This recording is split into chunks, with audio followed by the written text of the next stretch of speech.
Alors, Ça y est, on s'était. on Euh, est là. on est, on est donc dans la paracha de Acharemot. Ça fait un peu bizarre, après les fêtes de Pessah, de retrouver la paracha Shavua, étant donné qu'on a été balancé d'une paracha chaque jour, c'était un paracha différente, etc. On n'a pas fait ce Shabbat, on n'a pas eu le paracha. Donc c'est dur de se remettre un petit peu dans le bain du cours des parachiotes.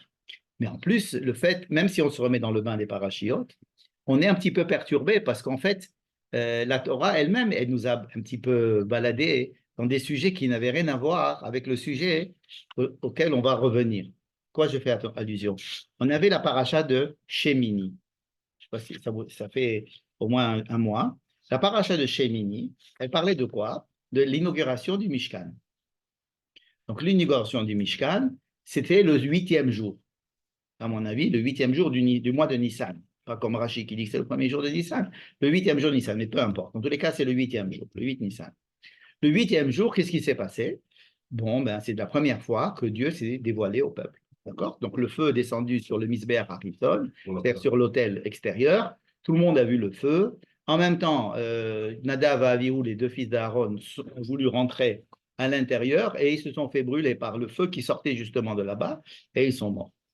Et il y a eu encore d'autres péripéties, puisqu'il y avait pas mal de choses à faire ce 8e jour. Ce 8e jour, ce qu'on appelle Hayom Hashemini, Hayom Hashemini, il y avait toute une série de sacrifices, à apporter. Et il fallait faire pas mal de choses avec ces sacrifices. Aaron amenait des sacrifices, il amenait des sacrifices de la part du peuple. Et il fallait une partie les manger, une partie les brûler, une partie les mettre sur le misbéar, sur l'autel, une partie les faire brûler à l'extérieur du campement. Donc il y avait pas mal de sacrifices à faire. Et les deux autres fils d'Aaron ont eux aussi fait une faute, en principe d'après Moïse. Donc les deux autres qui restaient, ils ont fait aussi une faute. C'était une faute un petit peu inverse de la faute de Nadav et Avihu. Nadav et Avihu, ils étaient un petit peu, disons, trop enthousiastes, ouais, hyperactifs. Et donc ils étaient trop enthousiastes, ils en ont fait trop. Alors plus que ce qui était demandé. Tandis que les deux fils d'Aaron qui restaient, ils en ont fait moins. Ils en ont fait moins que ce qui était demandé. Elazar et Itamar, c'est eux qui vont continuer. Et Elazar va être donc le grand Cohen, qui est de la conquête d'Israël, etc. Il va être avec Josué, il va être même avec Moïse dans la conquête de l'Est du Jourdain. Et donc ce Elazar va prendre la tête et Itamar son petit-fils, son petit frère, pardon. Et Elazar et Itamar font aussi une erreur. Et alors là, Moïse a très peur, mais en fait, il lui explique que c'était par respect, parce qu'ils étaient en deuil, qu'ils ne pouvaient pas manger ce qu'ils devaient. En fait, ils devaient le manger, mais ils l'ont brûlé. Une partie des sacrifices qui devaient être faits ce jour-là, le Seir Hatat, et la Torah s'est arrêtée avec cette histoire-là de la description de ce qui se passe ce jour-là de Yom Hashemini. Elle a fait une interruption. Dieu commence à donner à Moïse des lois pour que les Kohen ne fassent pas de bêtises la prochaine fois. Par exemple, euh, ne soyez pas sous, il ne faut pas boire du vin. Un Kohen n'a pas le droit de boire du vin quand il est en service, évidemment, n'est-ce pas? Donc, et parce qu'il faut que le Kohen puisse avoir le discernement de savoir faire la différence entre ce qui est Kodesh et Chol et Tamé et Tahor. C'est ce qui est écrit dans la paracha, n'est-ce pas? Et juste après, quand il nous a dit ça, que les Cohen, ils doivent avoir un certain discernement et il ne faut pas qu'ils fassent n'importe quoi. Et ce travail de Cohen dans le temple est un travail extrêmement délicat. J'avais même ajouté le mot dangereux à un moment donné, puisque effectivement deux sont morts dans cette histoire. Donc, la Torah, à ce moment-là, au milieu de la paracha de Shemini, vous me suivez? Au milieu de la paracha de Shemini, la Torah prend une pause, si j'ose dire, et nous donne des lois, une série de lois. Ces lois décrivent, c'est les animaux purs et les animaux impurs, toute la cacheroute. Ensuite, les dynimes de Toum'a et de Tahara, la pureté et l'impureté. Vous vous rappelez de ça? et ça va être la paracha de Tazria et la paracha de Metzora. Et on va y avoir les états de pureté, les états d'impureté. Un état d'impureté qui est beaucoup traité, c'est celui de la tsaraat, hein, on appelle psoriasis ou la lèpre ou rien, c'est la tsaraat, et tsaraat de la personne, dans la peau de la personne, sur sa peau, ou alors sur son vêtement, ou alors dans la maison. Vous vous rappelez maintenant de tout ça.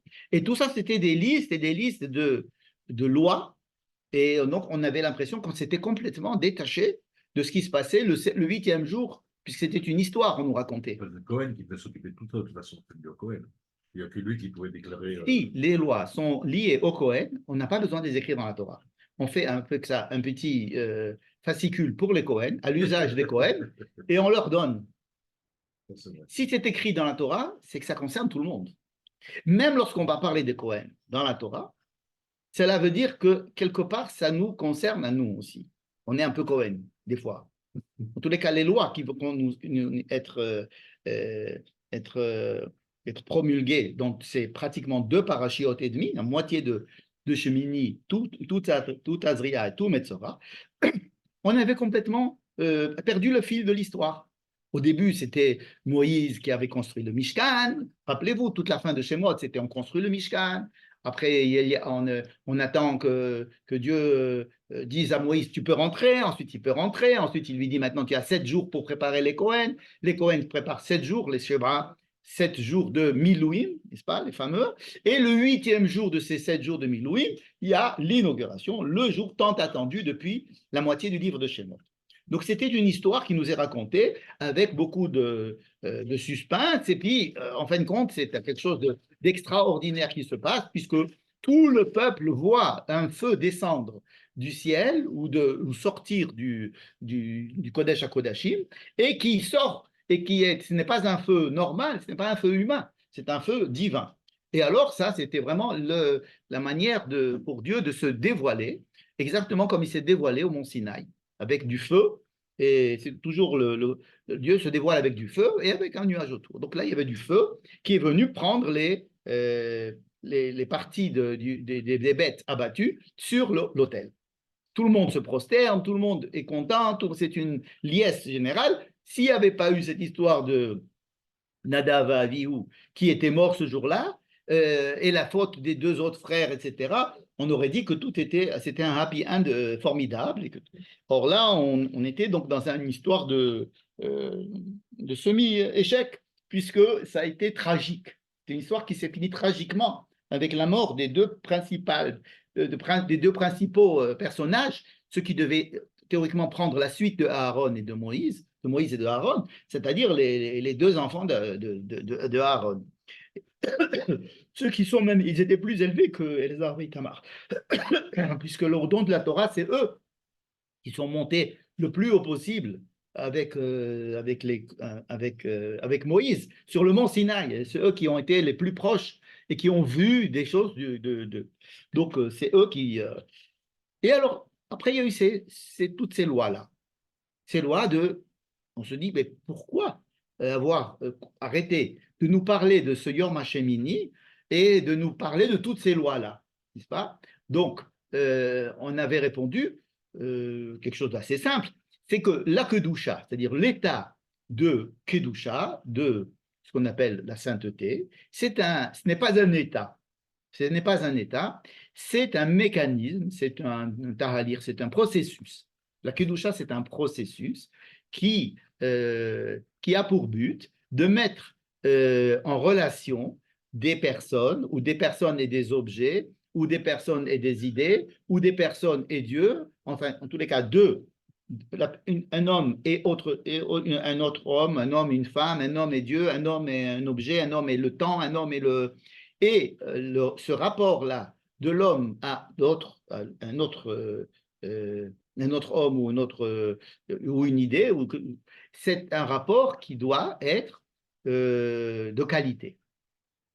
Pour que ce rapport soit de qualité, qu'est-ce qu'il faut? Il faut que ce rapport, c'est-à-dire cette relation, disons entre 2 personnes, ou entre un homme et une femme, peu importe, la Kedusha s'installe dans tout, c'est pour une relation. Un homme avec un endroit, un homme avec le temps, un homme avec Dieu, un homme avec les objets, un homme avec un autre homme, etc. Donc, pour qu'il y ait une relation intéressante, qu'est-ce que c'est que intéressante pour la Torah? C'est une relation qui d'abord continuera à être une relation. Ce n'est pas une relation éphémère. C'est-à-dire, ce n'est pas une relation qui va s'arrêter. Donc, on va tout faire pour qu'elle ne s'arrête pas. Et deuxièmement, on voudrait que cette relation, elle soit porteuse d'intérêt, de fruits, de sens. D'accord? Donc, pour qu'il y ait cette relation entre, disons, deux sujets, on va dire deux sujets, d'accord?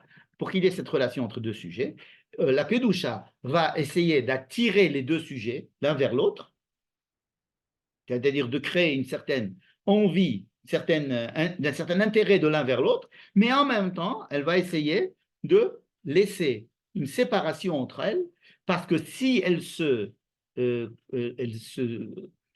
touchent, elles se confondent, elles s'unissent, il n'y a plus de relation. D'accord? Si elles se confondent, il n'y a plus de relation. C'est-à-dire, donc il va falloir à la fois créer une attirance et à la fois créer une séparation. Alors, des fois, c'est attirance et séparation, d'accord? Et donc, s'il y a une trop grande attirance, il y aura beaucoup de séparation. Si de nature même, il y a beaucoup de séparation, on va créer l'attirance. Donc, la Kedusha, c'est tout ce système-là qui va mettre en place les lois pour que cette relation puisse être un homme et une femme, Kiddushim. Un homme et une femme, on va dire qu'ils ils doivent garder chacun son individualité, ils doivent être en relation, mais ils ne doivent pas faire une symbiose telle que ça annule la personnalité de chacun. D'accord? Le Mikdash. La Nida, ça fait beaucoup. Par exemple, oui, la Nida peut permettre, mais je ne dirais pas que c'est. Je définirais la Nida différemment que ça sert. C'est vrai que dans la pratique, c'est ce qu'on ressent, que la Nida permet de séparer et puis ensuite de créer une séparation qui va elle-même créer une attirance et puis ensuite qui va retrouver une séparation. Mais le principe même de la Kedusha peut reposer sur beaucoup d'autres choses. Par exemple, le temple, c'est un endroit qui est censé être kadosh. Alors, quand j'aurai tendance à être attiré par cet endroit, parce qu'on me le décrit comme un endroit particulier où il y a une présence, où il y a une ambiance, quelque chose d'extraordinaire. Donc, je suis attiré, mais on va me dire qu'il faut être, pour pouvoir y rentrer, il y a certaines conditions et Rambam va dire que les jours où les hommes pouvaient être en mesure de rentrer au Beth Amikdash, d'après tous ces calculs, étaient très très peu dans l'année. Donc, justement, ça va nous faire parler maintenant de la Toum'a et de la Tahara. Hein? Donc, j'ai un peu défini ce que c'était la Kedusha. La Kedusha, j'ai dit que c'était un processus, un mécanisme, d'accord, un dynamisme qui va, entre deux sujets, les écarter si besoin est, et les attirer si besoin est. Mais l'intention, c'est qu'il y ait une relation fructueuse entre elles. D'accord? D'accord? Si elles s'unissent, alors c'est vrai qu'il y a une grande attirance, mais la relation, alors, elle sera peut-être extraordinaire, mais elle ne va pas durer, puisque on a une symbiose. Donc, il faut encore une séparation pour pouvoir remettre de l'intérêt dans la chose, etc.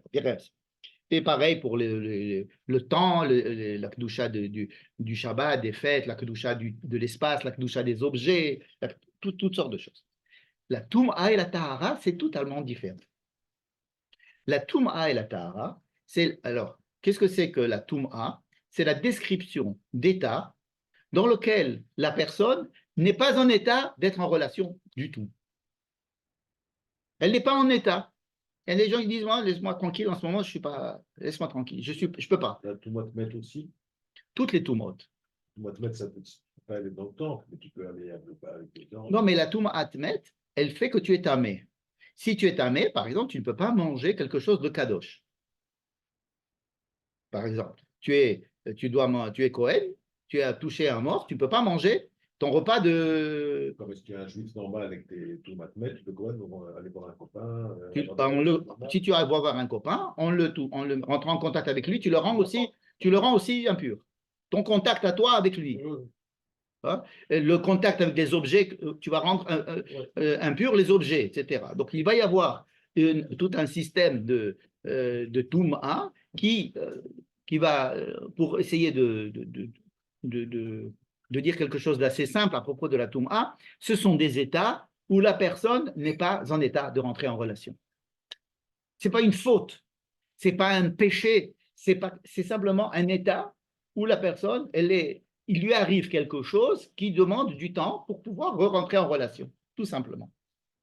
Donc, il est clair que quelqu'un qui est tamé, on ne peut pas lui parler de Kedusha, puisqu'il ne peut pas rentrer en relation. Or, la Kedusha, ça n'est qu'un système d'être en relation intéressante et durable. Donc, si je ne suis pas en état, je ne rentre pas dans cette relation. Attends, fais ce qu'il faut. Quand tu deviendras tahor, alors on pourra discuter. D'accord? C'est pas, tout simplement, on n'est pas en état. Il y a des fois, on n'est pas en état. Par exemple, on dort, eh bien, on n'est pas en état de commencer une discussion philosophique avec un voisin. On dit, attends, dis-moi, attends 2 secondes, je vais me réveiller, prends un café, attends 2 secondes, je ne suis pas encore au point. On sort d'un état qui demande un petit peu, ça peut être une demi-heure, ça peut être un quart d'heure, ça peut être, je prends une douche, je me lave le visage et après on commence à discuter, mais je ne suis pas en état. On comprend qu'on n'est pas en état. Parce que de tamer à Tahor, c'est pas juste prendre une douche, c'est tout un processus, non? Oui, mais il y a tout un processus qui dépend de l'état dans lequel tu es. Il y a des fois un processus qui dure que simplement 2-3 heures. Ça veut dire que si tu es tamé à 4 heures de l'après-midi et que tu vas faire la tevila au coucher du soleil, tu es tahor. C'est fini, ça va durer que 1 heure, 2 heures. C'est pas... Il y a des gens qui vont attendre une semaine. Il y a des gens qui vont attendre beaucoup plus, 1 mois, 2 mois, 33 jours, 66 jours. Donc, le type qui est à la tsaraat, c'est un temps indéterminé jusqu'à ce qu'il ne soit plus Metzora. Ça peut être une semaine, ça peut être 1 mois, ça peut être une année, ça peut être 10 ans. Il est en dehors du campement et quand il aura, il sera arrivé au stade de Tahara. Donc, Tahara, c'est un état qui permet l'instauration d'une relation de Kedusha. L'entrée dans un endroit de Kedusha. D'accord? Et l'instauration de relations de Kedusha. Et puis, il y a des relations qui ne sont pas Kedusha. La plupart des relations qu'on a avec notre entourage, ce n'est pas Kedusha. La plupart des relations que nous avons, ce sont des relations qui demandent d'avoir un peu de Kedusha, dans le sens, ça on le verra la semaine prochaine, où il y a une injonction de dire Kedoshim Tiyu. Kedoshim Tiyu, c'est-à-dire on voudrait que vous soyez en Kedusha dans le plus grand partie de vos relations. Le but d'avoir une relation de Kedusha avec un endroit très kadosh, le Mishkan ou le temple, c'est pour essayer d'instiller cet élan de rapport qui est entre les gens qui sont des rapports de Kedusha. Ça veut dire que dans toutes les mitzvot que nous allons voir la semaine prochaine dans la paracha de Kedoshim, le but, même de quelqu'un qui a pris un objet, tu as emprunté un objet, tu veux lui rendre, mais attention, il faut faire attention. Ça veut dire, n'essaye pas d'avoir un rapport de Adon vis-à-vis de l'autre, essaye d'avoir une relation équitable, essaye d'avoir un commerce équitable, essaye d'avoir... tout ça vient de la Kedusha, c'est-à-dire d'un désir de Kedusha. Donc, si une personne, par exemple, un Metzora, il est impur, maintenant, ok, il est pur, c'est-à-dire il a perdu sa Kedusha, il a perdu sa Touma, devenu Tahor. Donc, il a fait un certain processus avec deux oiseaux, etc. Il peut rentrer dans le campement, mais il ne peut toujours pas rentrer dans sa maison. Ça veut dire les rapports de Kedusha minimaux avec les autres personnes, il peut. Mais des rapports intimes de Kedusha avec sa maison, sa maisonnée, avec sa femme, alors là, il a encore un autre processus avec des corbanotes et puis aussi pour rentrer au temple, c'est des corbanotes, etc. Oui, mais cela montre qu'il y a des relations qui demandent de plus en plus de tahara pour pouvoir être mis en... J'ai l'impression que tu avais dit un jour que la Touma, c'est que par rapport au temple. C'est-à-dire, s'il n'y a pas de temple, Ou si les gens vont pas au temple, ils peuvent être tamés. Je l'ai dit, c'est vrai. Ça n'a aucune importance. Alors, je l'ai dit, c'est vrai, je vais expliquer. Dans la Torah, dans la Torah, il y a une injonction d'être pur en permanence. Dans la Torah chez Birtav. Il faut toujours aspirer à être pur. Après la Torah, dès qu'on rentre en Israël, la halakha dit, tu n'es pas obligé d'être pur, tu peux être impur. Simplement, lorsque tu viendras au temple de Jérusalem ou au temple de Shiloh, alors à ce moment-là, tu faudra que tu fasses ton processus pour devenir pur. Mais tu peux vivre impur tout le temps. Pourquoi est-ce que dans le temple, pardon, dans le désert, c'est-à-dire dans la Torah, dans la description des 40 années, on est obligatoirement pur, c'est qu'il faut être pur. Si tu es impur, tu sors du camp. Parce que tout le camp dépend, il doit être entièrement, il y a le temple qui est dans le camp, qui dépend de la pureté de tout le camp. Ça veut dire qu'on ne peut pas avoir sa vie privée dans ce camp qui est dans le Midbar.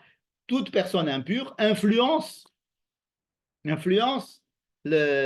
le camp et la Kedusha. Donc on dit, kadosh, pour que tout le machane il puisse être kadosh. Donc pourquoi est-ce que tout le machane est kadosh? Parce qu'il y a au centre du machane le Mishkan, et donc tout le campement est considéré comme étant l'arrière-cour du temple. Et donc, oui, on est obligé d'être pur en permanence. Mais ce n'était valable que pour la Torah chez Birtav, c'est-à-dire que pour la période où le Mishkan se trouvait au milieu du campement. Dès que Shechem est parti, on est rentré en Israël, eh ben, on n'a plus cette injonction d'être pur, sauf quand on va rentrer dans une relation de Kedusha. Par exemple, si je suis Cohen et j'habite Haïfa, d'accord? On peut être Cohen, habiter Haïfa. Bon. Et qu'est-ce que je vais manger? Je n'ai pas de terre à moi. Je n'ai pas de quoi je mange? En général, il faut que je mange. Je mange des dons qui sont donnés au Beth Amikdash. Or, ces dons qui sont donnés au Beth Amikdash, ce sont des kadashim. Donc, pour les manger, n'importe où, il faut que je sois pur. Donc, voilà que quelqu'un qui se trouve à Haïfa est obligé de se purifier pour pouvoir manger des kadashim alors qu'il n'est pas au temple. Ce n'est pas simplement à Jérusalem qu'il y a cette injonction d'être pur, mais c'est vis-à-vis de la Kedusha en général.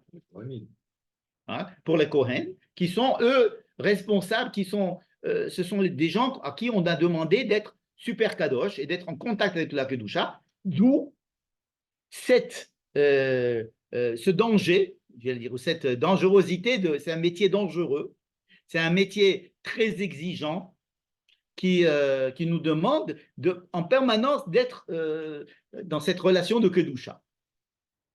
Un Metzora qui n'est pas Cohen et qui habite en Israël, donc. Un Metzora en Israël, il est impur. Il est impur, mais il n'a pas besoin de sacrifier les oiseaux et de je sais pas où. S'il veut sortir de son état de tout. Oui. Mais sinon, il peut rester comme ça toute sa vie. Il peut rester comme ça toute sa vie. Il peut rester tamé. Le Cohen à Haïfa, par exemple. Qu'est-ce qu'il fait? Il habite là-bas. Comment ça? Mais s'il a comme. Les Cohen. Attends, les Cohen, ils n'habitent pas tous à Jérusalem. À Jérusalem, on partageait le nombre de Cohen en semaines, et chacun venait 2 semaines. C'était les Milouim des Cohen. Donc, on savait qu'il y avait la famille Intel qui venait venir au temple, et c'était eux qui étaient en charge du temple.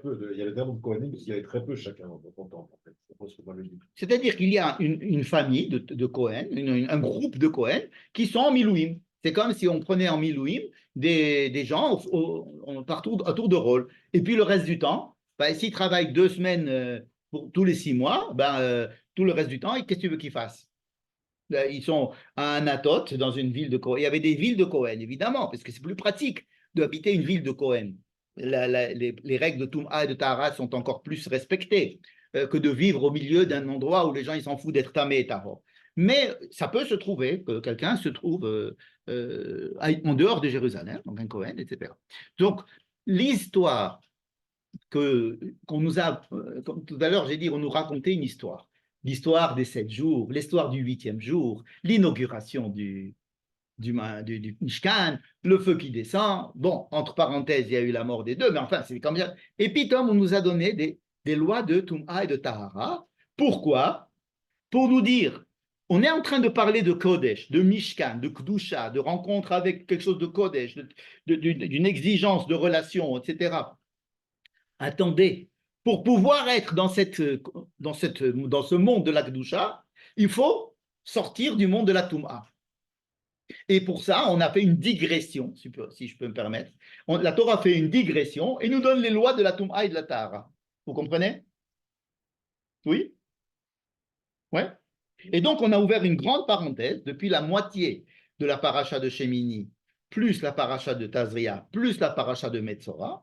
Tout ça, c'est une digression où on nous a donné toutes sortes d'états de Toum'a. Comment est-ce qu'on pouvait sortir de cet état de Toum'a en étant Tahor? Tout ça pourquoi? Pour pouvoir pour accéder au monde de la Kedusha. C'est clair? Non? Oui. Ça va, c'est pas. Je pense que j'ai déjà dit ça 10 fois, même aujourd'hui d'ailleurs. Et maintenant qu'on a fermé cette parenthèse, cette digression, on revient à quoi? On revient à ce Yom HaShemini. D'accord? Donc notre paracha à nous, elle ne s'appelle pas Shemini, parce qu'on a déjà donné ce nom à la paracha d'avant. Mais la paracha de laquelle qu'on va lire cette semaine, donc elle est là après la digression des lois de pureté et d'impureté. Et alors, elle parle de quoi? Elle nous dit, justement, elle reprend le cours de l'histoire. Elle nous dit, Dieu a dit, alors je commence par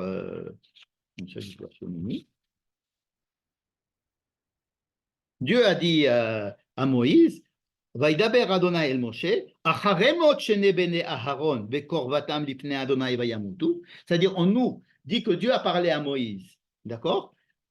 Et le temps, quand est-ce qu'il lui a dit ça? Il lui a dit ça après la mort d'Aaron. Ça veut dire en conséquence de la mort des enfants d'Aaron.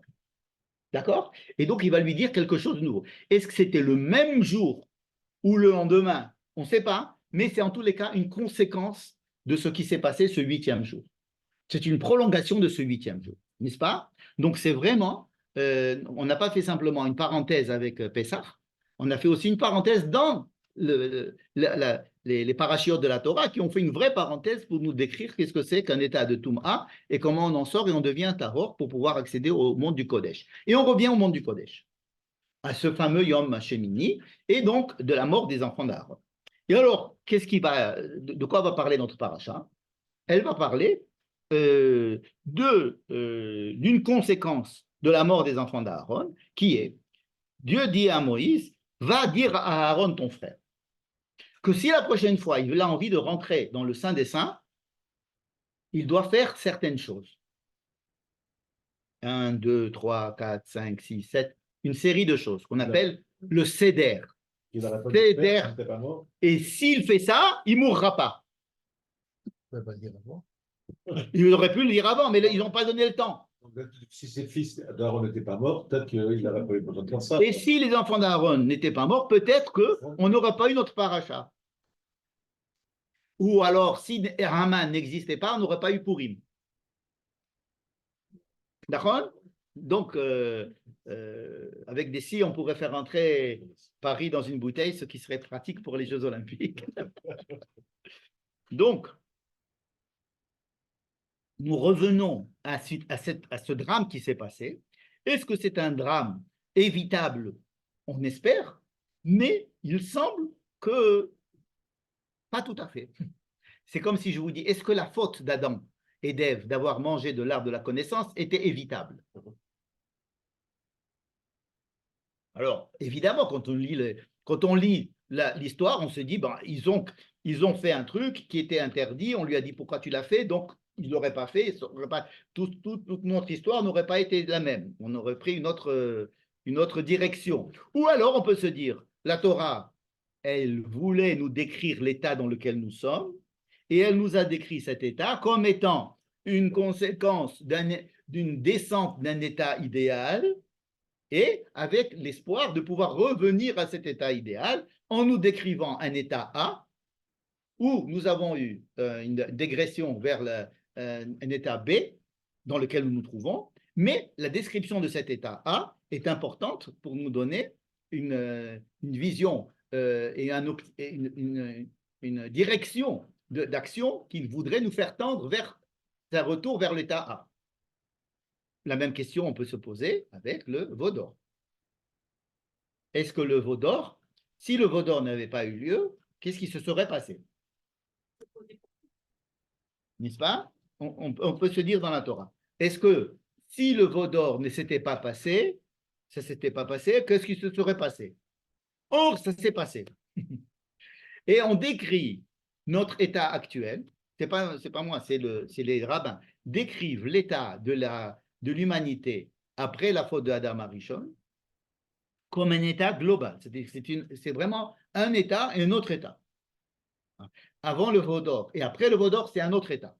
Alors, comme si on nous décrivait la faute du veau d'or comme étant le danger potentiel qu'il y a à recevoir l'étape de la loi ou à découvrir Dieu, ce potentiel de dangerosité qui existe dans toute révélation ou dans tout état d'extase ou dans toute révélation, qui est celui de transformer cette révélation en idolâtrie. Donc, la faute du veau d'or pourrait, dans ce cas-là, être considérée comme quelque chose de très intéressant et qui a été décrit pour nous enseigner que l'état dans lequel nous sommes aujourd'hui, il doit sans arrêt penser à ce danger qu'il y a de fait du veau d'or, n'est-ce pas? Et donc de penser à chaque fois comment est-ce qu'on aurait pu éviter le veau d'or. C'est-à-dire que ma lecture, moi, de la Torah, dans toutes ces fautes cardinales, pas de toutes les fautes, mais de ces fautes cardinales, le manger du veau d'or, manger de l'arbre, ou faire le veau d'or, ou la mort de Nadav Avihu, n'est-ce pas? Ou la faute des Meraglim. Ce sont des fautes qui sont décrites par souci pédagogique. Pédagogique, ça veut dire que non, on n'aurait pas pu s'en passer. Et la faute de Caïn et Abel? Aussi, pour décrire le problème qu'il y a entre la fratrie, les problèmes, comment est-ce qu'on va construire une fratrie qui soit une fratrie de sens? Alors on commence par le pire, c'est-à-dire le meurtre. Et ensuite, à la fin du livre de Bereshit, on va essayer de commencer une fratrie qui soit viable, ou porteuse, qui soit viable. Si, Joseph et ses frères, ils ont créé une fratrie qui était viable à la fin. Il dit qu'il y a eu le galoute en Égypte à cause de la Shemara de Yosef et ses frères. Je ne dis pas que le Messie est arrivé. Je dis que nous sommes dans une période où nous continuons à essayer de fabriquer une fratrie qui soit non seulement viable, mais aussi une fratrie qui soit porteuse de sens. Hein, Hannah, tu peux fermer la porte, s'il te plaît, ma chérie. La porte d'entrée. Merci beaucoup. Merci beaucoup. Pardon? C'est-à-dire qu'on ne décrit pas des états idéaux. Ce ne sont pas des états idéaux, n'est-ce pas? On ne dit pas que à partir du moment où il y a eu Joseph et ses frères et qu'on a fini le livre de Bereshit, le Messie est arrivé, on a fini. Pas du tout. C'est pour décrire les forces en présence, si j'ose dire, ou les enjeux que nous vivons aujourd'hui. D'accord? Donc on commence par le meurtre et après on essaye de voir comment, pour ne pas arriver au meurtre.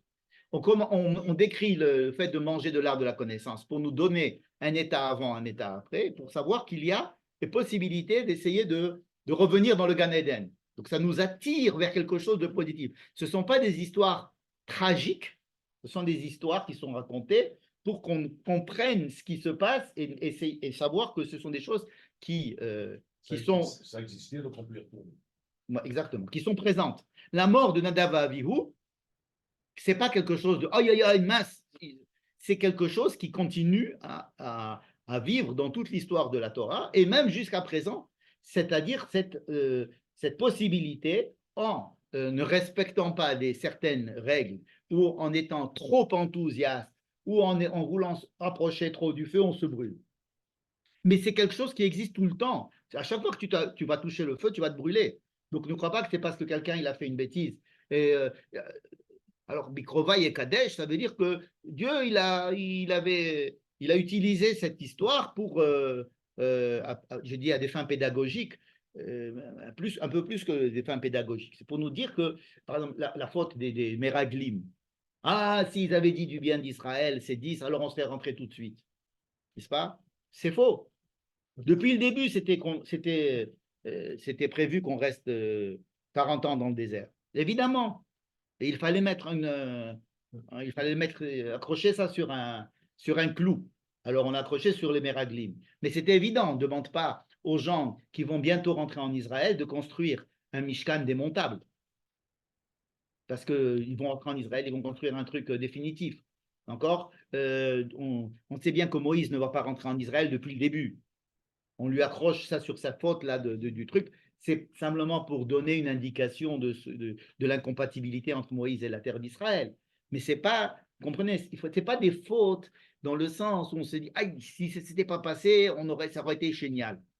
Non, notre État, il dépend de ça. Il faut étudier ses fautes, il faut étudier ses moments tragiques, mais pas dans le sens de la tragédie en se disant, tu te rends compte, si ça ne s'était pas passé, ça aurait été génial, mais au contraire, en pensant que c'est une leçon de savoir dans quel état on est et quels sont les tenants et les aboutissants, quelles sont les forces en place, comme j'ai dit tout à l'heure. D'accord?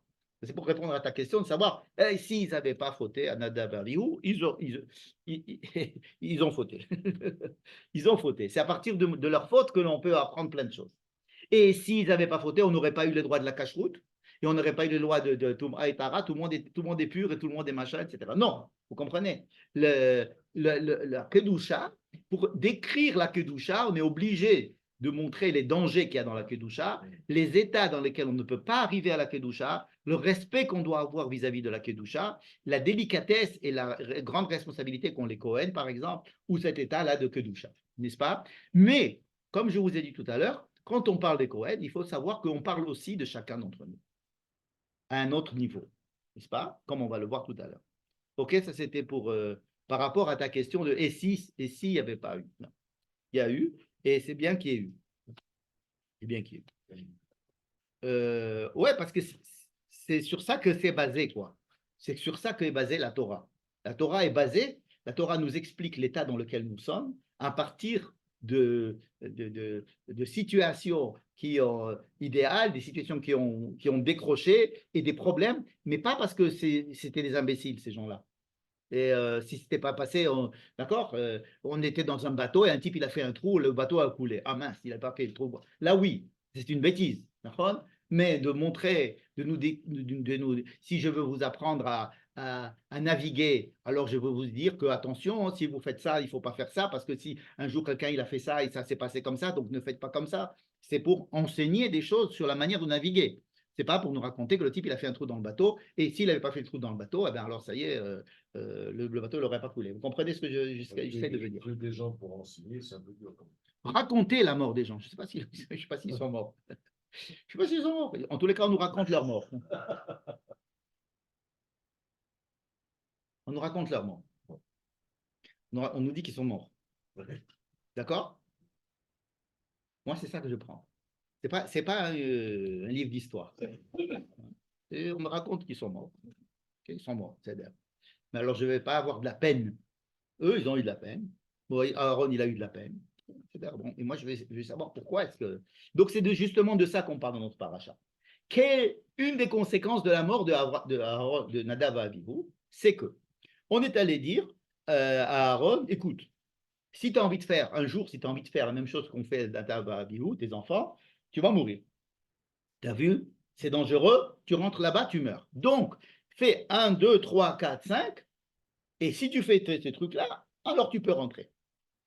C'est du genre, si tu veux rentrer dans le cœur de la centrale nucléaire, tu dois mettre une première combinaison, une deuxième combinaison, une troisième combinaison, et alors tu pourras rentrer et ressortir, et alors tu n'auras pas de dégâts. Bon. Si tu veux rentrer là-bas, voilà ce qu'il faut faire. D'accord? Et on nous décrit donc ce qu'on appelle le Seder HaAvoda. Ce Seder HaAvoda, on va essayer d'en parler, de voir de quoi il s'agit.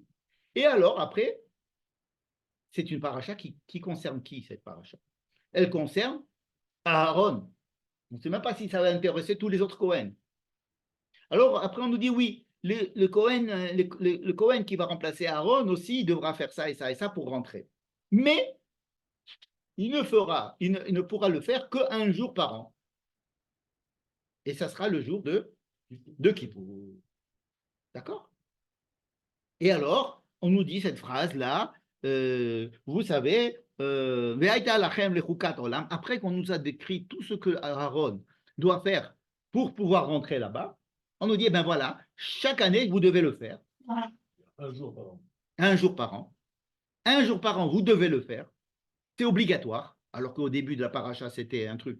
Si tu as envie de rentrer, il faut mettre une combinaison de protection.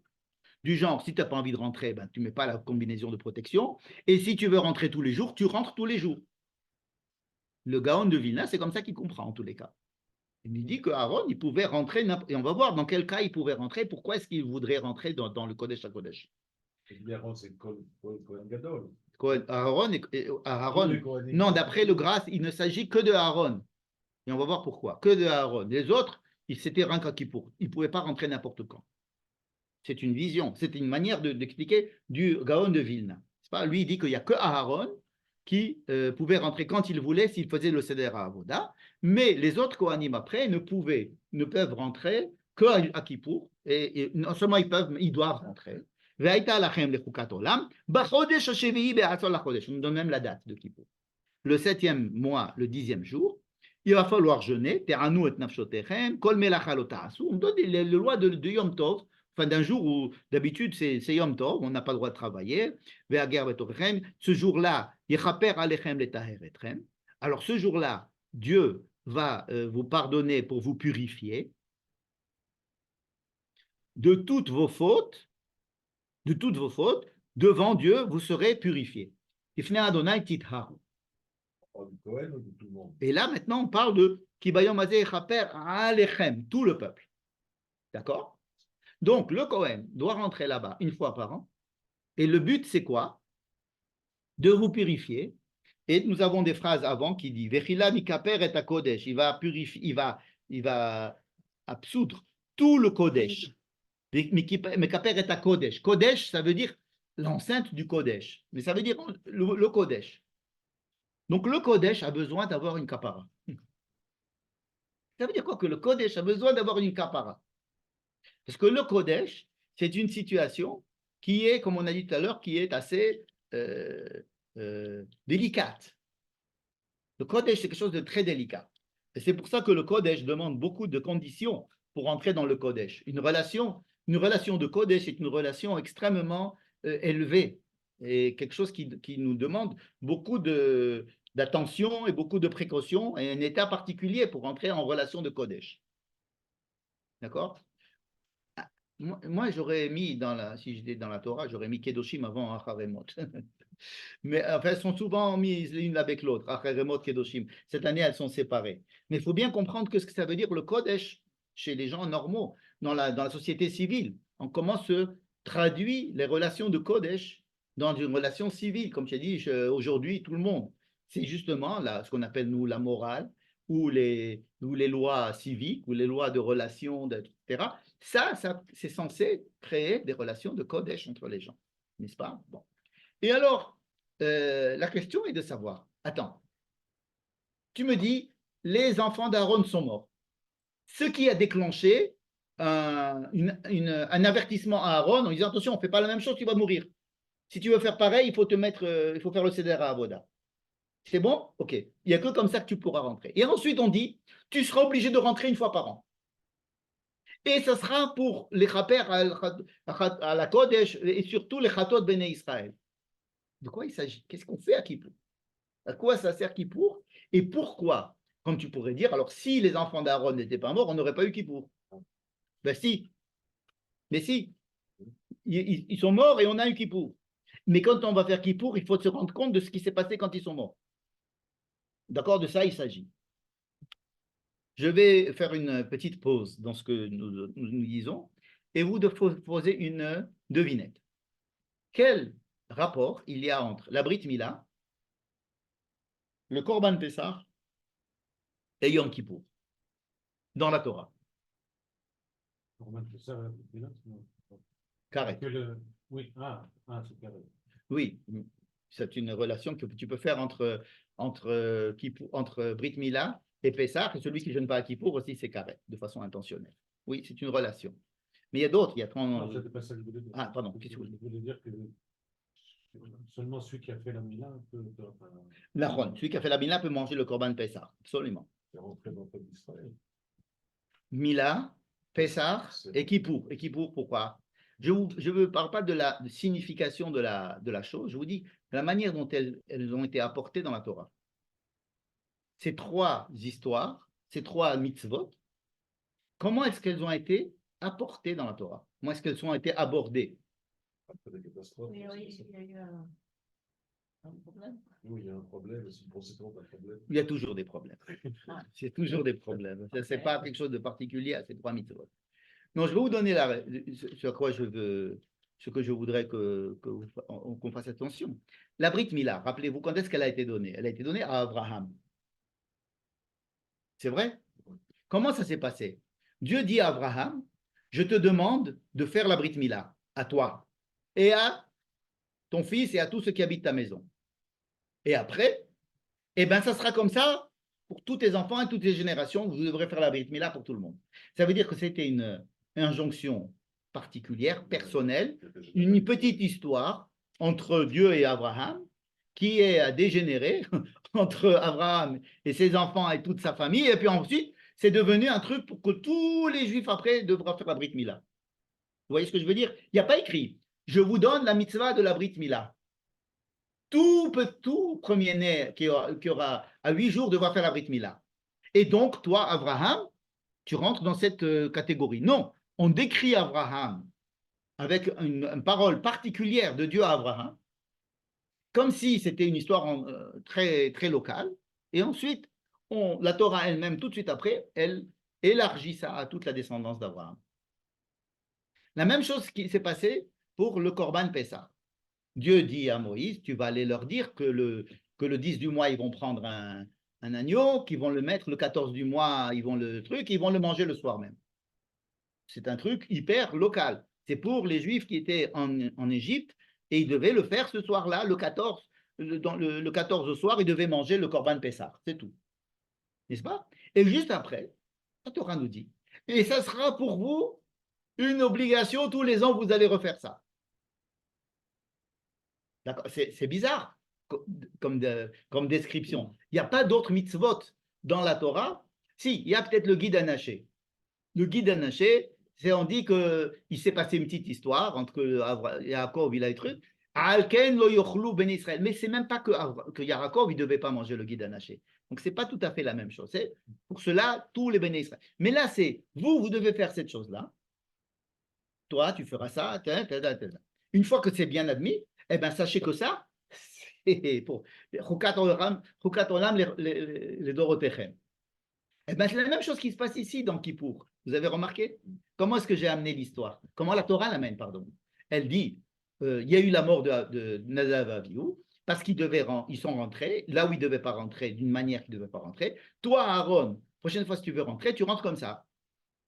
Ok, c'est une affaire qui est bien réglée. Maintenant, il sait comment faire pour rentrer. Mais deuxièmement, après, ah, mais tous les ans, vous le ferez ça, le jour de Kippour, ce sera le Kippour pour toujours, etc. Ça commence à devenir une loi universelle. On peut dire le Purim aussi. Ils ont, les Purim, ils ont fait la. Oui, c'est vrai, tu peux dire ça, mais ce n'est pas dans la Torah, mais tu auras tout à fait raison. Qu'on fait qu'on raconte. Nahon, il y a quelque chose. Nahon. Mais on fait baser ça sur quelque chose, une histoire qui nous semblait tout à fait particulière. Nadav et Abihu, ils sont morts. Le père, pour rentrer, il doit faire ça. Tu sais comment ça, c'est fini. Et de là, on s'appuie pour nous donner la loi de Kippour. Vous comprenez? C'est la même chose qui s'est passé à la Brit Mila, la même chose qui s'est passé avec le Corban Pessah, et c'est la même chose qui se passe avec le Yom Kippour. C'était la relation qui est entre ces trois mitzvot. Cela veut dire qu'il y a une importance à comprendre que quand nous on fait Kippour, on va relire cette paracha, et c'est la paracha qu'on va lire à Yom Kippour pour comprendre quel est le sens de Kippour. Parce qu'on dit Kippour, c'est le jour du grand pardon. Alors, bon, une fois par an, il faut se nettoyer, il faut se faire pardonner, comme ça. Bon, alors on va aller. Mais en fait, il faut essayer de comprendre. Si on comprend un petit peu mieux, ou bien au moins on se posera les questions de savoir pourquoi est-ce que ça se passe Bayom Hashemini. Pourquoi, après toute cette grande parenthèse des lois de pureté et d'impureté, pourquoi est-ce que c'est après la mort des enfants d'Aaron? N'est-ce pas? Et quel est le but de cette histoire? N'est-ce pas? Alors voyons qu'est-ce qui se passe ce jour-là.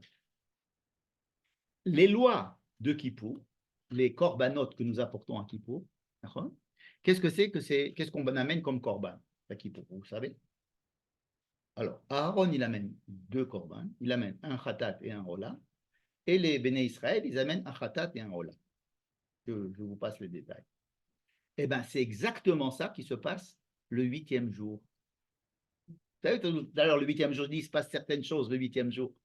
Ce qui se passe le Yom HaShemini, c'est que Aaron doit apporter un korban, khatat, un korban rola, et il doit apporter un korban khatat et un korban rola pour le peuple. Pourquoi? Pour inaugurer le temple. C'est quoi inaugurer le temple? Pour inaugurer le temple, il doit nettoyer, préparer, cachériser, mettre à plat, purifier tout le monde. Qui c'est tout le monde? Le temple, le peuple, tout doit être mis à zéro pour qu'on puisse commencer à travailler dans le temple. Le jour de l'inauguration du temple, Aaron doit apporter des corbanotes, presque les mêmes qu'il va amener le jour de Kippour, pour demander de réparer ses fautes qu'il aurait commises, pour essayer de revenir à zéro pour lui et pour sa famille et pour sa maison. Et pour le peuple aussi, il faut que tout le peuple il puisse être nettoyé, si j'allais dire. D'accord? Il se trouve que les corbanotes de Kippour que nous lisons le jour de Kippour, ils sont équivalents aux corbanotes du 8e jour. C'est quand même bizarre. C'est quand même bizarre. Il manque simplement les corbanotes shelamim. Pourquoi? Parce que les shelamim, on les mangeait. Donc le 8e jour, tout le monde en a mangé. Mais eux, à Yom Kippour, puisqu'on doit jeûner, on ne peut pas les manger. Donc il n'y a pas de korban shelamim. Mais autrement, il y a korban rola et korban khatat. On ne mangeait pas rola, Jamais rola on mange. On ne mange jamais rola. Et khatat, il y a que le Kohen qui les mange. Et à Kippour, il peut les manger, le Kohen? Non. À Kippour, les 2 korban khatat sont brûlés. Pour une raison simple. Pourquoi est-ce que les korban khatat sont brûlés, vous savez? Non, ce n'est pas parce qu'ils jeûnent. Le korban khatat, je vais vous faire une petite parenthèse avec le korban khatat, pour que vous sachiez ça, si vous êtes assez réveillé pour ça. Okay? Korban khatat, c'est une korban que l'on amène pour purifier le temple. C'est une bête, c'est un animal que nous égorgeons, que le Kohen recueille le sang, et avec ce sang-là, il va faire un certain travail. C'est un travail qui va nettoyer, purifier le misbéach. D'accord? Donc, il y a 2 sortes de khatat. Donc, le khatat, c'est quelque chose, en général, on dit que c'est quelqu'un qui a fait une faute, alors il amène un khatat. Mais ce n'est pas une faute intentionnelle. Il y a une petite impureté dans sa neshama, dans sa nefesh. Il sent qu'il n'est pas absède, il n'arrive pas à dormir la nuit. Hein, il a fait une bêtise. Il n'arrive pas à dormir la nuit. Hein, il a écrasé quelqu'un sur la route. Il n'a pas fait exprès, mais il ne peut pas dormir la nuit. Ben, c'est normal, il ne peut pas dormir la nuit. Pourquoi? Parce qu'il a ça sur la conscience, mais il n'a pas fait exprès. Oui, mais il n'a pas fait exprès, mais il a quand même ça sur la conscience. Et il n'arrive pas à dormir. Bon, alors, il korban khatat. D'accord? Et qu'est-ce que c'est que le korban khatat? Il y a trois sortes de korban khatat, si vous avez la force. Il y a un korban khatat qu'avec le sang, on va nettoyer le misbéach hachitzon. Il y a un korban khatat où on va faire rentrer le sang dans le kodesh, et là-bas, on va nettoyer le kodesh, c'est-à-dire là où il y a la menorah, là où il y a le shulchan, et il y a le misbéach ketoret. Et il y a un korban khatat où on va faire rentrer le sang dans le kodesh hakodashim. De quoi dépendent ces 3 khatat? De l'intention de nettoyage. Par exemple, dans la maison, on fait un petit nettoyage tout quotidien. Et là, une fois par semaine, on fait un grand nettoyage. Et après ça, on fait un super grand nettoyage. Ça nous parle puisqu'on vient de sortir de la Nahon. Donc, on va dire qu'il y a 3 sortes de nettoyage selon l'intensité du nettoyage et selon ce qu'on a sali. Donc, tous les jours, on va faire un petit nettoyage. une fois par semaine, on va faire disons, une grande spongia ou ce que je sais moi. Et à Pessah, on va faire pareil. D'accord? Eh bien, c'est exactement comme ça dans le temps. Tous les problèmes normaux, habituels, ils ont un impact sur le Misbeach HaChitzon. Ça veut dire, vous savez comment il est fabriqué le Mishkan? Il y a trois espaces. Il y a un espace à l'intérieur, c'est Kodesh Kodashim, un espace plus à l'extérieur, c'est le Kodesh, et l'espace encore plus à l'extérieur, c'est là où il y a le Misbeach HaChitzon. C'est le Khatser, non? Là où on voit il n'est pas recouvert. Quand si des gens ils ont fait des problèmes dans le campement, ça salit le Mikdash. Ça salit le Mikdash. C'est-à-dire que le Mikdash, il est très sensible. Ça veut dire, il faut comprendre ce que ça veut dire. Il est sensible, ce Mikdash, aux fautes des enfants d'Israël.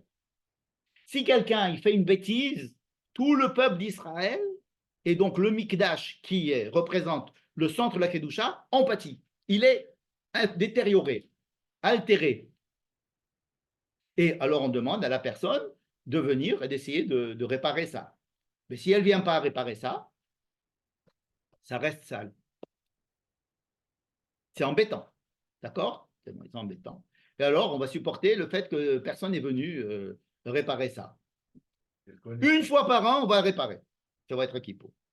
Si le peuple a fait une bêtise nationale, ça veut dire que le grand tribunal d'Israël a décidé de faire une halakha, mais on s'est rendu compte que c'était complètement c'est complètement faux. Hein, par exemple, le Beth Din, il a dit, voilà, il est permis de manger les sauterelles de cette catégorie. Donc, tout le monde s'est mis à manger des sauterelles de cette catégorie. Et puis, on se rend compte que non, on s'est trompé, c'est pas ça. Et oui, mais tout le peuple a mangé des sauterelles pas cachères pendant. Donc, là, il a fait une khatat nationale. Si le Cohen, il a fait une bêtise, le Cohen, il représente tout le monde.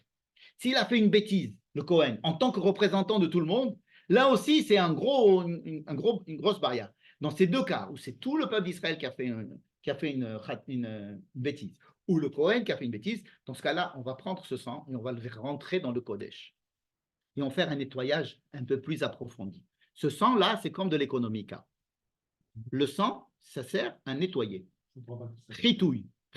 Non, je comprends ce que tu dis, mais je ne comprends pas avec l'économica, je comprends qu'on nettoie. Avec le sang, je ne comprends pas qu'on nettoie. Eh bien voilà, le sang permet de nettoyer. Il faut bien qu'on. Non, c'est quelque chose de très important à comprendre. C'est pas sûr que j'arrive à l'expliquer maintenant complètement, mais il faut déjà donner les bases pour pouvoir comprendre. C'est pas comme psychologique. Le sang, ça représente la vie, ça représente le nefesh, et ça permettait de nettoyer le sang. Quand on faisait un sacrifice, c'est pas le sacrifice qui est important, c'est le sang qui est recueilli de la bête au moment du sacrifice. Et qu'est-ce qu'on fait avec ce sang? C'est-à-dire, si ça vous intéresse de lire ce qui se passait le jour de Kippour, c'est que le problème, qu'est-ce qu'on fait avec le sang? On prend le sang du part du Kohen Gadol, on prend le sang du Sahir du pain, on les mélange, et avec ça, on va faire un nettoyage, alors encore plus profond que le Kodesh. Cette fois-ci, c'est une fois par an, on fait un Kippour Aseret Alafim, ça veut dire il rentre avec le sang dans le Saint des Saints, et c'est là-bas qu'il va jeter le sang pour purifier. Et alors là, c'est une histoire de purification intensive. Donc il y a encore une fois, trois possibilités de nettoyage. Un nettoyage que tout le monde peut faire toute l'année, c'est-à-dire amener un korban khatat, et avec lequel on met le sang sur les quatre coins du misbéach dehors, dans le khatser. Si c'est le Cohen, ou si c'est tout le peuple qui a fait un problème, et qui a fait une bêtise nationale, ou le Cohen, dans ce cas-là, on prend le sang et on l'amène à l'intérieur, dans le Kodesh. Et là-bas, on le fait achat, achat, ve'achat, achat, ushtaim, achat, ve'achat. Vous connaissez ça, non? Dans le Kippour, on prend et on jette, on fait comme ça. C'est par terre, mais c'est vers le Saint des Saints. Et après, on le met sur les quatre coins du Misbéach HaKetoret. Et qu'est-ce qu'on fait dans ces cas-là? On brûle la bête. On brûle la bête. Dans le seul cas où c'est le Cohen et c'est le peuple qui a fait une faute. Et une fois par an, c'est notre cas, on doit faire ça pour tout ce qui a jamais été fait. Hein? ce qu'on fait à Pessah, c'est on a essayé de faire le plus propre. On a une maison propre, mais on va encore faire un nettoyage du printemps encore plus approfondi. C'est ça. Donc le but de Yom Kippour, c'est quoi? C'est d'aller nettoyer en profondeur le Mikdash, le Kodesh, mitum ot bene Israël ou mipishahem vechol chatotam. D'accord? Ce qui se passe dans le Kodesh à Kodeshi, moi je vais vous donner un exemple qui est un petit peu déplacé, mais si vous voulez, rentrer dans le Saint des Saints le jour de Kippour pour faire un nettoyage complet et ressortir, c'est ça le but. Le but, c'est de faire un nettoyage complet. C'est comme quand vous êtes dans votre chambre d'hôtel, que vous sortez et que vous permettez à une dame, une étrangère, de rentrer dans votre chambre à coucher, de faire le nettoyage et de ressortir. C'est-à-dire, on lui donne les clés, il rentre, fait le nettoyage et ressort. C'est ce qui se passe le jour de Kippour. Permet de rentrer dans la chambre à coucher, le Saint des Saints, et à ce moment-là, il fait le nettoyage. Bon. Qu'est-ce que c'est? Quelle est la signification de toutes ces choses-là maintenant? N'est-ce pas? On va finir avec ça. Qu'est-ce qui se passe? Pourquoi est-ce que c'est les mêmes choses qui se passent le 8e jour de l'inauguration du Mikdash? Qu'est-ce qui se passe le 8e jour de l'inauguration du Mikdash? Dieu vient et se présente à tout Israël. Exactement comme si c'était sur le mont Sinaï, où tout le monde voit. Ce n'est pas un truc entre Dieu et Moïse, ce n'est pas un truc entre Dieu et Aaron, c'est un truc entre Dieu et le peuple. Et ça se passe où? Où c'est que ça se passe? Oui, mais dans la troisième, dehors. Ça se passe dehors, dans le Khatser. Le Bayom Hashemini, ça se passe dans le Khatser. Ce qui se passe à Yom Kippour, où c'est que ça se passe? Dans le Kodesh HaKodashim. D'accord? Le 8e jour, on a déjà tout nettoyé. Et alors, Dieu peut sortir de son Saint des Saints et il peut se déclarer dans le Khatser pour tout le monde. Et tout ce qui se passe dans le Yom HaShemini, même si ce sont les mêmes corbanotes, ça se passe tout à l'extérieur. Où tout le monde voit et c'est pour tout le peuple. Le but, c'est tout le peuple. Ce qui va se passer à Kippour, c'est que Dieu va pratiquement laisser les clés de sa chambre et un petit peu se retirer pour laisser rentrer le Kohen qui va rentrer et nettoyer ce qui n'a pas été nettoyé pendant toute l'année. N'est-ce pas? Qu'est-ce qu'ils ont fait Nadav et Avihu? Ils se sont trompés entre les deux jours. C'est-à-dire qu'ils ont fait le jour de Yom HaShemini, ils ont fait ce qu'on fait en principe à Yom Kippour. Ils sont rentrés là où il ne faut pas rentrer. Parce qu'ils ont cru que Yom HaShemini, pour que Dieu se révèle, il fallait rentrer. Ah, ils sont rentrés dans le Kodesh HaKodashim. Oui, avec les Ketoret. Oui. D'accord? Alors que ce n'était pas une question de rentrer dedans. C'était une question que Dieu va sortir dehors. Et ils ne savaient pas. Ils ne savaient pas, mais qu'est-ce que ça veut dire qu'ils voulaient rentrer à l'intérieur? C'est-à-dire qu'ils pensaient que pour pouvoir avoir une relation spirituelle, pour être en phase avec Dieu, il fallait rentrer dans le Saint des Saints. Alors, ça se comprend, oui, ça se comprend tout à fait. C'est pas des. Alors que Dieu, il a dit non, moi ce que je veux, c'est moi venir chez vous. Mon but dans la construction du Mishkan, c'est le peuple. C'est pas qu'il y ait une élite qui puisse rentrer à l'intérieur. Et il lui dit maintenant, si vous rentrez à l'intérieur, ce n'est que pour une chose. C'est si vous avez fait des bêtises, alors vous rentrez à l'intérieur pour nettoyer.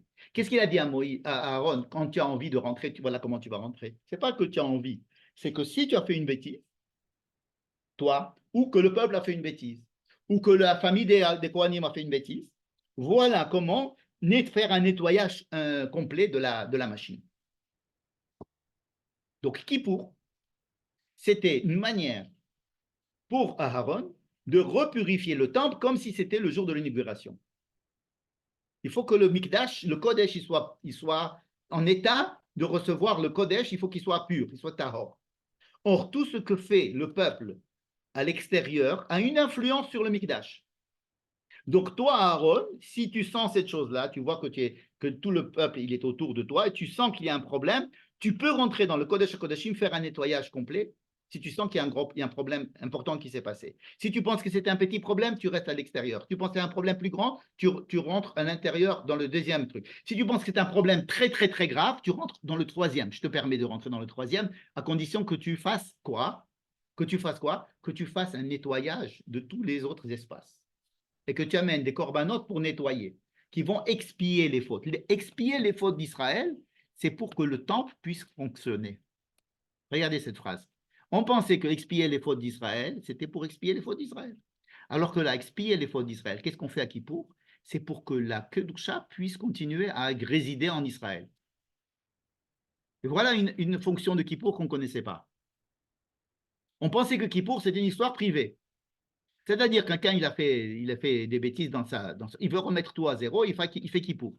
Alors que Kippour avait une fonction de permettre que le peuple d'Israël dans son ensemble puisse recevoir la Kedusha dans le Mikdash. Et s'il n'y a pas de Mikdash, alors qu'il y a une possibilité que la Kedusha puisse ce jour-là exister. Comment on fait? Comme si on faisait une inauguration du Mikdash, comme le 8e jour. On fait tout ce qu'il faut pour inaugurer. Ça veut dire faire table rase, nettoyer tout, et faire comme si on recommençait à avoir un Beth Amikdash. Et donc, le travail de Yom Kippour, c'est un travail de nettoyage, parce que chaque personne qui fait un problème, qui a un comportement inadéquat, a une influence automatique sur tout le peuple et sur la capacité du peuple à recevoir la Kedusha. C'est une idée extrêmement contraire à tout ce que l'on pense aujourd'hui. On dit, tu fais ta religion dans ton petit coin, chacun il fait son business dans sa maison. Ici, Kippour, c'est une fête, c'est un moment de nettoyage national parce que tout le peuple a été endommagé dans son ensemble par les mauvaises actions que des particuliers ont fait.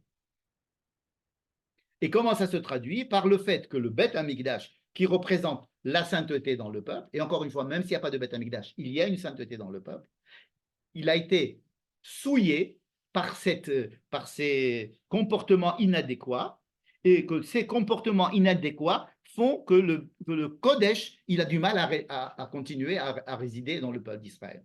Pour que la Kedusha puisse continuer à résider dans le peuple d'Israël, il faut qu'il y ait une kapara, c'est-à-dire qu'on répare les dégâts. Comment on va réparer les dégâts? On répare les dégâts dans le temple. On prend le Misbéach et on lui dit, tu as été souillé. Comment il a été souillé le Misbéach? Par les fautes des enfants d'Israël dans leur camp, chacun dans sa maison. Après, on va rentrer à l'intérieur, on va dire la menorah, la table, la kétorah, tout ça, ça a été souillé. Le Kodesh HaKodashim a été souillé. Il faut nettoyer tout ça. Pourquoi? Pour que le Kodesh puisse revenir s'installer dans le Beth Amikdash et donc de pouvoir permettre, si tu veux, une vie supportable dans le peuple. Comme si on faisait un petit pool une fois par an pour remettre à zéro la batterie, comme si on voulait réinaugurer le Beth Amikdash. Et c'est pour ça que c'est dit justement le jour de Yom HaShemini. Quel rapport avec le Yom HaShemini? C'est le jour de l'inauguration du Mikdash. On dit ben, c'est exactement la même chose qu'il faudra refaire si vous avez entamé cette Kedusha qui va résider parmi vous. Et cette Kedusha, elle peut être entamée de deux manières, soit en agissant à défaut, soit par excès. Nadav et Avihu, ils ont intervenu par excès, et les deux autres frères, ils ont intervenu par défaut. Donc, il faut faire attention. Le Kodesh, c'est quelque chose d'extrêmement fragile. D'accord? Alors, ce sont des choses qui sont loin de nous aujourd'hui. C'est-à-dire, on ne se rend pas compte. Quelqu'un, il a fait une bêtise, ben, c'est son problème. Non. C'est quelque chose qu'on a perdu aujourd'hui. Parce qu'on a perdu le sentiment, le sentiment national, le sentiment que… Oh oui, c'est sûr que dans le premier temple, il l'avait. C'était ça le judaïsme avant. Dans le premier temple, le judaïsme du premier temple, c'était ça. C'était cette conscience écoutez, c'est comme si on se blesse un bras. On se dit, ben, c'est le bras qui a un problème. Mais non, c'est moi qui ai un problème. C'est le corps entier qui a un problème, même si je me suis blessé un doigt. Alors, le doigt fait mal. Non, c'est moi qui ai mal. Donc, c'est pas parce qu'un enfant d'Israël a fait un problème, ben, c'est son problème. Non, étant donné que nous faisons un corps, et le Mishkan représente ce corps-là. Le Mishkan, il représente ce corps. On doit donner de la camole à qui? S'il y a mal au doigt. On doit donner la camole au type qui va aller travailler sur le cerveau ou sur les transmissions nerveuses pour arrêter le mal. C'est comme si on a fait un petit pool au Kodesh HaKodashim. Alors que la faute, elle a été faite dans un doigt. D'accord? Donc, refaire vivre la Kedusha du Ham Israël, c'est le but de Yom Kippour. D'accord? Et c'est pour ça qu'il y a tellement de détails concernant la Tahara et la Kedusha, même ce jour-là. C'est pour ça que le Kohen Gadol va faire un travail sur son corps. Il va beaucoup se laver et se nettoyer. Il va faire un travail sur ses vêtements et il va faire un travail sur la maison dans laquelle il travaille. Rappelez-vous de Tzarat. Tzarat, ça touche la personne, ses vêtements et sa maison. Le Kohen, il va travailler sur son corps, sur ses vêtements et sur sa maison. Hein, n'est-ce pas? Et donc, le fait que le Kohen va purifier, va se demander une kapara pour lui, pour les fautes, pour nettoyer le Beth Amikdash, le Kodesh, et en même temps réparer les fautes du peuple d'Israël, il s'agit de la même chose. Réparer les fautes de Béné Israël en faisant un chitouille du Beth Amikdash, un nettoyage en profondeur du Kodesh. Et alors Dieu, il donne les clés ce jour-là à Cohen, il dit rentre, tu me fais la chambre, tu nettoies tout, et après on revient et on recommence avec une nouvelle chambre d'hôtel, comme si on venait d'arriver, n'est-ce pas? Voilà. Alors que c'est la chambre où on a dormi hier, mais de temps en temps, une fois par jour, on va venir nous la nettoyer. Ben là, c'est une fois par an, on fait un nettoyage en profondeur, parce qu'on sait que de toutes les façons, ce n'est pas possible de maintenir cet état de pureté en permanence. Et que le Kodesh, il doit s'alimenter en permanence. Et on doit faire un travail de nettoyage en permanence. Petit nettoyage, moyen nettoyage, nettoyage profond. Et tout ça, c'est en rapport direct avec le Yom HaShemini, le jour de l'inauguration. Pourquoi? Parce qu'on veut réinaugurer. Quand j'inaugure ma chambre d'hôtel, je rentre avec, je dis, ah, une belle chambre d'hôtel, toute neuve, ça sent le nettoyage, c'est bien, tout ça. Donc, ça, c'est le Yom HaShemini. Puis, ça fait une semaine que je suis dans l'hôtel, mais tous les matins, il y a quelqu'un qui rentre dans la chambre, dans la chambre et qui nettoie. Et donc, je me dis, waouh, chaque fois que je rentre, je dis, maintenant, je peux. Donc, ça, c'est ce que l'on fait à Yom Kippour.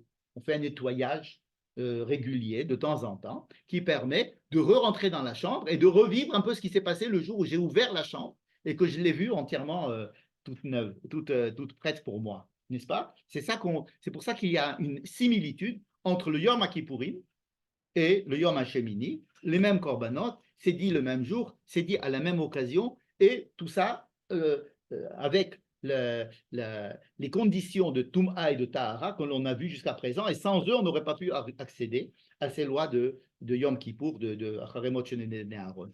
D'accord? Donc maintenant, on comprend un petit peu, si vous voulez, ce qui se passe entre Shemini et Acharemot, bien que ce soit un prolongement, pourquoi on a eu les dîners Tum'a et Tahara au milieu, et quel est le but profond de Yom Kippour, à savoir un nettoyage profond de la nation d'Israël pour permettre que la Kedusha puisse résider en Israël.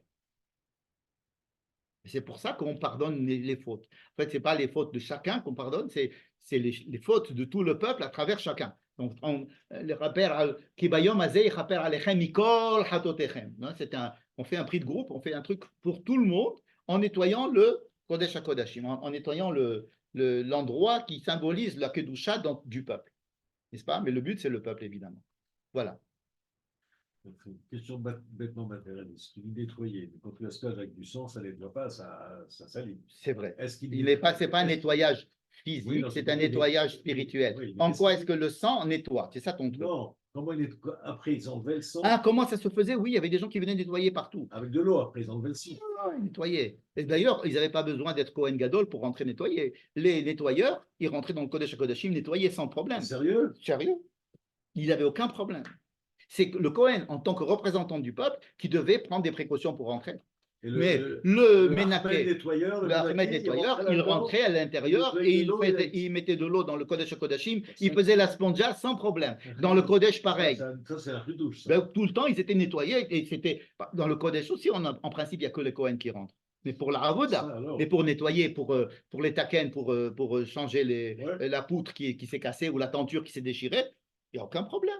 Tout le monde peut rentrer là-bas. C'est parce qu'ils ne sont pas en représentation d'Israël dans la Avoda, n'est-ce pas? Ce n'est pas des endroits magiques dans ce sens où dès que tu rentres là-bas, tu es électrifié. Non, pas du tout. C'est parce que le Coran représente Israël à ce moment-là. Et quand il va rentrer là-bas, il te dit comment Israël va rentrer ici si je n'ai pas déjà. Il a pris la conscience et pris les dispositions pour essayer de nettoyer les consciences, nettoyer les âmes, hein, n'est-ce pas? Mais le fait de rentrer physiquement dans le Kodesh ou le Kodesh HaKodashim, il n'y a aucun problème pour n'importe qui. Qu'est-ce que vient faire la Chata Rayot? Très bonne question. Mais ça, C'est pas la partie c'est Rayot. c'est que de la deuxième partie de notre la deuxième partie de notre paracha, Ah, c'est dans c'est la deuxième partie, c'est les Harayot. Mais je pense que qu'avec l'heure qui est avancée, si tu veux, on essaiera de parler la semaine prochaine, parce que la semaine prochaine, il y a encore une fois les Harayot dans Kedoshim. Bon, peut-être moins. Mais c'est pas grave. Voilà. On verra bien, on verra bien. On ne sait jamais. Bon, alors voilà. On arrête là. On lève la séance? Ouais. On lève la séance. Merci beaucoup. Merci beaucoup, avec grand plaisir.